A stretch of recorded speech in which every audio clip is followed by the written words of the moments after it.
Let's not talk about Dillard. Let's talk about TJ Edwards. Let's talk about TJ Edwards and Kyzir White-Mick. Both starting linebackers for the Philadelphia Eagles. A position we know that they do not place a lot of value in, albeit they did spend a third-round pick on Nakobe Dean, who was projected to go into the first round and fell so far that I had to wake up the next morning to find out the news the Eagles had signed him because I was convinced he was going to be gone by the time our pick came around last year. That was one of the most confusing mornings that morning to figure out we'd signed him after all the messages. What's your thoughts on letting TJ Edwards and Kyzir White out the door? Take them as a pair, go one, speak about the other, however you want to tackle it. What are your thoughts on letting them both go? I mean, yeah, the TJ Edwards, it was quite funny actually because free agency started at it was 4 p.m. Eastern, wasn't it? So no, sorry, it was 12. It was 12 Eastern, so it was 4 p.m. our time.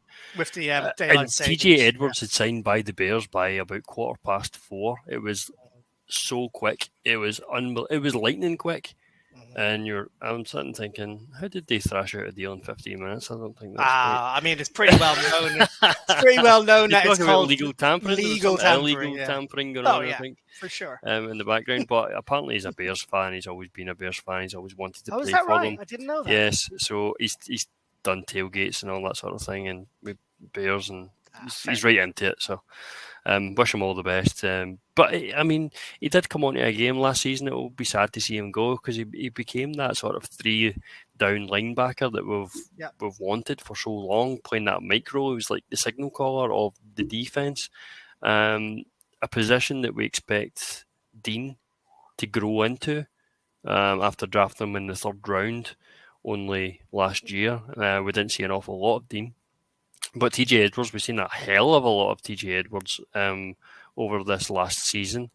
Yes, he didn't have the greatest game in the Super Bowl. Might have got torched a couple of times off of Kelsey, but who doesn't get torched off of Kelsey in the NFL? Let's be fair to the guy. It wasn't an awful lot of money that he's taken, but we're going to miss that presence in the heart of the defense. This defense has been completely overhauled this offseason, and like you said, Kyzir White is another linebacker. And look, if I was given the choice to retain one of them, I would have kept Edwards. I wouldn't have kept White. You know, White was, he was playing the sort of well role with Edwards playing the micro. And we've just lost two key pieces, and that's sort of something that is overarching that's starting to bother me as well, is that a lot of people are saying this, and myself included, right? I'm lying to myself as well, that it's only March and things will get better towards September. And they will. Inevitably they will. But comparing it to last year isn't strictly the best way to do that, because we did not lose starters last year in free agency. We don't have the draft compensation picks this year to prove it. If you look back, we lost pretty much no one at the end of last season, and we have just lost how many starters on defense? Is that 3? We've lost 1, 2, 3, 4. 4 so far. We've lost 4. Yeah.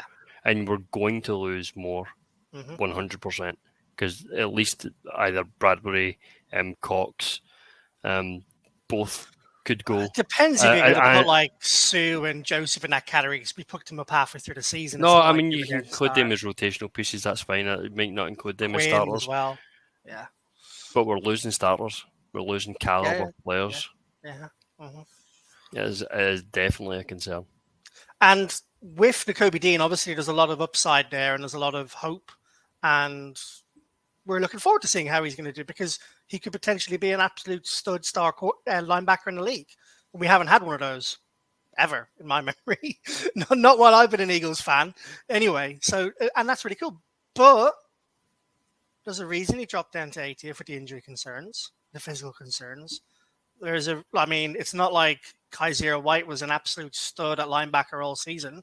So it's not like he was kept out by two absolute stud linebackers. TJ had a very good season. Not like he was pushing them to break into the starting lineup.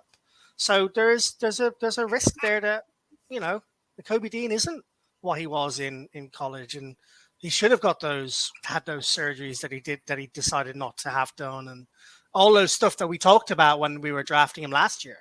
You know, there's still a concern there for me. I'm not all in on the Kobe Dean being this absolute stud linebacker yet, because I haven't seen any evidence to prove it in an Eagles jersey so far. I want it to happen. I'm not all in on this. I don't see how using a draft pick on a linebacker 2 years in a row. And they've just let Kyzir White and TJ Edwards go. So unless Sean Bradley or Devion Taylor are coming back into the fold to be potential starters, which I shudder to believe or think, then we've got a hole to fill. And it's likely that hole will be filled by someone like Kyzir White later on in the season on a $3 million a year deal, $2.5 million a year deal, and hope there's upside. That's it. I mean, some of the linebackers around the league are being paid. I mean, Big Alex money. Singleton got himself a nice contract with Denver. 18 million, was it? Something like that? Duke Riley got a contract as well. I know. He's playing special team as well.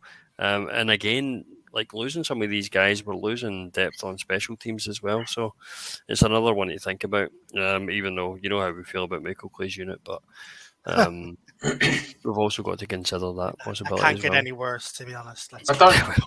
I don't believe that we drafted Nakobe Dean, taken out of the equation all those things you mentioned about the injury and refusing to get surgery and all that sort of stuff. I don't believe that Howie picks a guy up, even in the third round, if he doesn't have some sort of plan for the guy. The fact that he was dropping so far was because of it, and that I have a feeling that he knew he was going to take him and not play him as a starter for a year, because whether he wants 3 years or he just wants to give him extra time to heal, how he felt it was a gamble worth taking for a future draft pick. I mean, he picked Jurgens at number 2, and it looks like he's not going to be starting for 2 years on the bounce in as prescribed, which is, you know, being a centre. Obviously, he maybe end up playing guard, but he's not going to be playing his originally drafted position. So I think in that terms of that situation, I'm not worried, because I feel like I'm quietly confident. I think that Dean's going to be a sneaky sort of, oh my God, this was another one of Howie's master strokes, was to get him in the third round because he'd fallen. You can't pass up on a player with that potential. But the caveat on that was that you're not going to be able to play him for a year. And the Eagles were in a position where we had all this depth in those positions, or we had those other free agent signings to sort of take that load off and mean that he can afford to do that. And if Dean goes into the training camps and starts smashing out the park, people are going to be sort of another light bulb moment for Howie sort of thing, potentially. 100%. And I think just to give even more credence to that point, Phil, which I think is a very, very good point, he also would not let Kyzir White and TJ Edwards go out the door if he didn't think that what he'd seen in the last 12 months showed him that he can do what he thought. One of them would have been paid, yeah, you're right.